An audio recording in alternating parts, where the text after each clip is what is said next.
When it comes to classifying psychosis, there is a lot of different terminology that gets thrown around. So while a lot of people will experience psychosis in their lifetime, they may come across different diagnoses such as schizoaffective and schizophrenia and bipolar with psychotic features. And I get it, it is kind of a lot. But there is one key feature to understanding the difference between these diagnoses, and that is a person's mood state.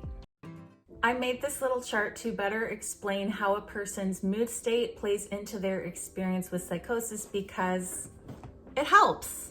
On one side of this mood presence scale, you have a 0 for no mood state present, no altered mood state, so no mania, no depression, no mood episodes of any kind. And then on this end, you have 100% mood state. So that means that a person always has some kind of an altered mood during their psychotic episodes. They will not have psychosis without either mania or depression or some kind of mixed state. Smack dab in the middle is the kind of experience in which a person will or won't have mood episodes during their psychosis. So they may have episodes of psychosis in which they have no mood episodes, and they may also have episodes of psychosis where they do have mania, depression, or some kind of mixed mood state. So we are just going to go over each of these disorders and how moods play into their experience. We'll start with schizophrenia. Schizophrenia is a psychotic disorder, and it consists of both positive and negative symptoms as well as cognitive symptoms. These would be symptoms that add on to their experience of reality and symptoms that subtract from their experience of reality, and also symptoms that impair their cognitive ability. Positive symptoms are the more commonly thought of symptoms when people think of schizophrenia. These are symptoms like hallucinations, in which a person has false sensory perceptions, meaning that they see things that aren't there, hear things that aren't there, feel things that aren't there, smell or taste things that aren't there. There are also delusions, which are false beliefs, and these would be beliefs of being harmed by other people or being followed, things like that, things like people being in love with them. There are a wide variety of ways to experience hallucinations and delusions, but just for now, we're gonna stick with the definitions, or else this would be a much longer video. The negative symptoms look like things like avolition, which is a lack of drive, not being able to take care of yourself, perform basic tasks, bathe, eat. You would have no ability to get out of bed and do things. That is a very simplified way of explaining that, but essentially it is having a lack of a drive to do things. Then there is alogia, which would be an inability to speak, or having a diminished ability to speak. This could be long pauses between words. It could be only answering yes or no questions. There are so many of these symptoms, but essentially these are the symptoms that subtract from a person. So they are things that a person has a lack of, an inability of, things that they have lost. And then the cognitive symptoms are things like, having a diminished intelligence, or struggling with reading comprehension, struggling with processing thoughts, with logic and reasoning, with relearning or learning things at all, things like that that you would normally have the cognitive ability to perform. So psychosis overall is a very broad experience, and so with any combination of these symptoms, a person could meet the criteria in the DSM-5 to be diagnosed with schizophrenia. To meet the criteria for a schizophrenia diagnosis, a person must have 2 or more of the following symptoms: hallucinations, delusions, disorganized speech, disorganized or catatonic behavior, and negative symptoms.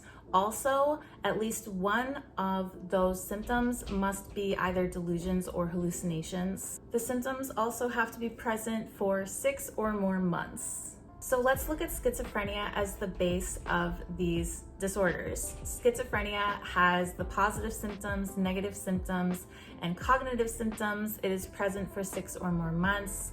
and it is a psychotic episode. In its full entirety, schizophrenia is composed of psychotic episodes. Now, when you look at schizoaffective disorder, that gets a little bit more complicated. Schizoaffective disorder is where moods start to play a part in the psychotic episodes, where a person has concurrent psychotic and mood episodes, meaning that at the same time they are having those two different kind of episodes and they are influencing each other. Schizoaffective disorder can be one of two different types. There is the major depressive type and the bipolar type. So a person will either have mania and depression in their psychotic episodes or just depression. Now let's take a step away from the psychotic side of things and look at the symptoms of depression and mania. Symptoms of depression include either insomnia or excessive sleeping, either an increased appetite or not wanting to eat. It can look like not practicing proper hygiene. It can look like irritability, excessive crying, suicidal ideations, and it's a wide variety of symptoms that ultimately results in social isolation, for instance, or apathy. It's a lot of different things. Now, mania, on the other hand, is extreme highs. So while depression would be the extreme lows of feeling your very worst, mania would be feeling on top of the world, having delusions of grandeur, of thinking that you have special abilities, special powers. It involves a lack of sleep and going sometimes days on ends without sleep. It is racing speech and thoughts. It is irritability. It is chaotic. So how do mood episodes play into psychotic episodes? Well, like I said, they will influence each other. So say you have mania, which can sometimes feel like a very positive experience. Some people really like feeling manic because they feel on top of the world. The symptoms of mania will be reflected by the symptoms of psychosis. So for instance, psychotic symptoms could be delusions of grandeur, where a person feels all powerful or immortal and thinks they have special abilities. You would feel on top of the world through this experience, just like you might with mania. Then with depression, your psychotic episodes might be very dark and scary. Say having persecutory delusions of being preyed upon and spied on and believing that people will hurt you. These more negative hallucinations and delusions are a reflection of how you already feel very, very low, and they will kind of influence each other. Now, like I said, there are bipolar and major depressive types of schizoaffective disorder. So this is also a mood disorder. It is both a psychotic disorder and a mood disorder. And the difference between these and major depressive disorder with psychotic features or bipolar disorder with psychotic features is the span of time in those episodes of when a person might have both psychosis and a mood episode and when they may not. So with schizoaffective disorder, a person not only has to have a mood episode while in a psychotic episode, they also have to go 2 or more weeks during that duration of an episode without the mood episode symptoms. So while psychotic, they have to both have an experience of mood episode and 2 or more weeks without it in the duration of the entire illness. Now, this is unlike the diagnoses for bipolar disorder and major depressive disorder with psychotic features, because with those two disorders, you can only have psychosis with your mood episodes.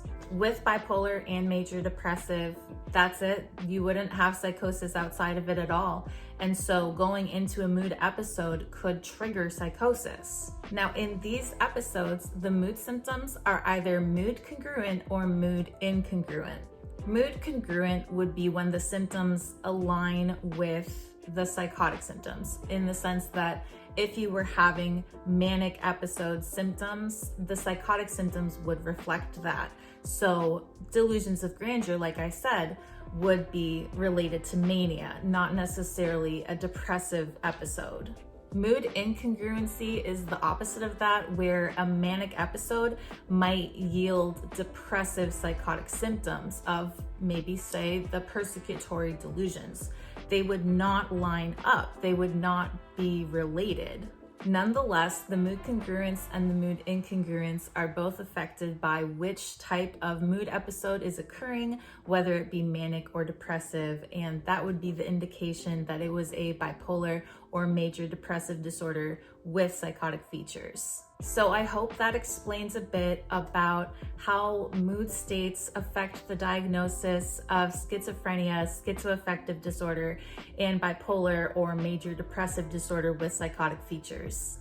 This was a much more loosey-goosey video in terms of how clearly defined I used the terminology, because I'm mostly going off of the top of my head, and I feel that with everything that was covered in this video, I could make multiple videos alone just on mania itself, depression itself, negative, positive, and cognitive symptoms itself. So excuse me for being a little lax in this one. That was just kind of a broad overview to get the point across of how exactly these disorders look the same and different.